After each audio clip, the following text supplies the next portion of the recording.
Limi. Otari mu TNS. Byebichi. TNS anti nze ffe tubiwulira mu nnyimba zo. TNS bigambo era mwebiri mu nnyimba zange. Mwebiri. Ate ye Sheebah yavaayo naye. Sheebah jadda gyezira. Aliriddawa. Otambula ne Sheebah. Aliriddawa. Ali mu Sheebah management. Ndi mu Sheebah management. Ku luno lw'ensoose okulaba Kabako mu mpale empanvu. Nadde nsaaga tali mu nnyimpi. Wagwan papa. Yo, nonsense all the time. Or NKORE Media TV, the reading in Western Uganda. The leading TV in Western Uganda. Yeah. You are talking to Kabako, the leading artist, sponsored by Sheebah. General Seso.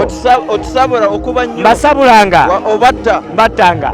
Kabako kyetiriwo waze ne Sheebah. I'm so happy. Abantu embala kansoko kubebaza. Mwebale nnyo kuwagira music waffe. Mwebale kwagala bayimbi bewammwe. Mwebale kwagala nsi yammwe. Mwebale na kuwagira nnyo. I'm so happy. From the west we listen to okuva nedda nga mpuliriza Sister Charity, Rasta Charles.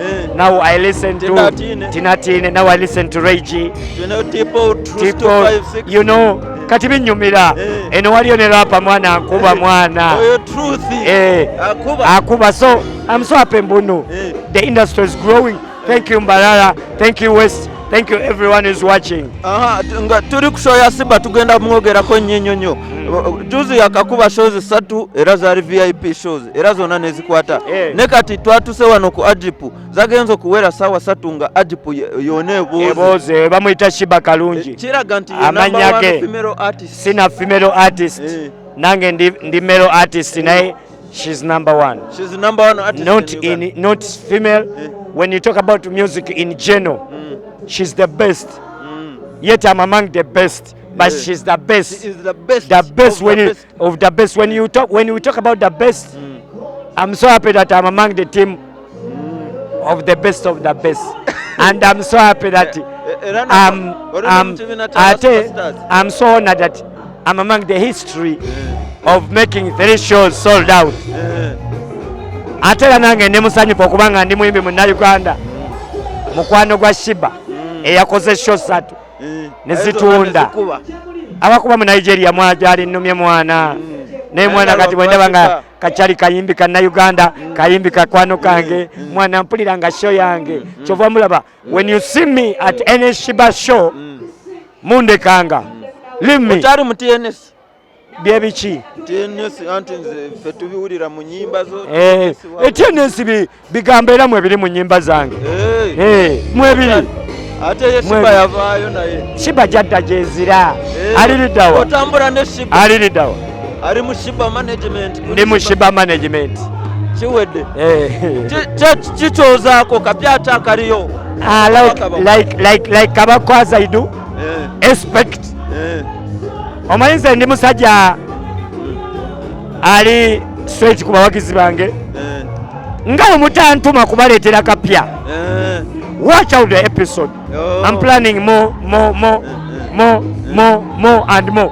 Chovola bambereyo nga mbeera mbayiiza mba planningira. Naye buli we mundaba nange muzzaamu nyamanye ne ngamba obamba temeteme obamba kube ku mutwe naye ne ngamba kamba sabule because I'm another problem. So kayimba ko Runyankore tunyumirwe bana era olaba tunyumirwa naye wano tuyiza okuwomerwa era olaba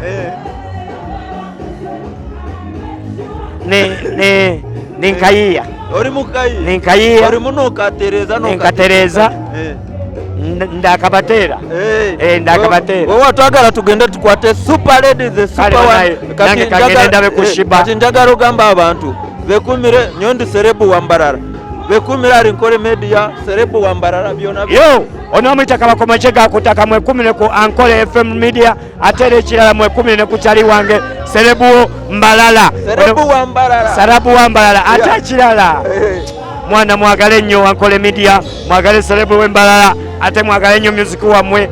I'm bringing a brand new song called Tinatine.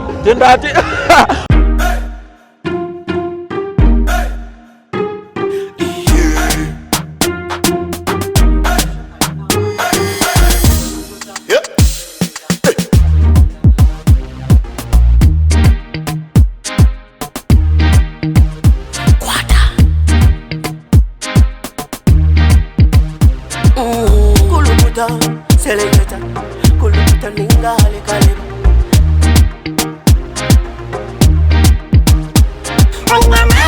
Nina mani, noza kuchiriza ngo nina mani. Nina mani, noza kukakasa ngo nina mani.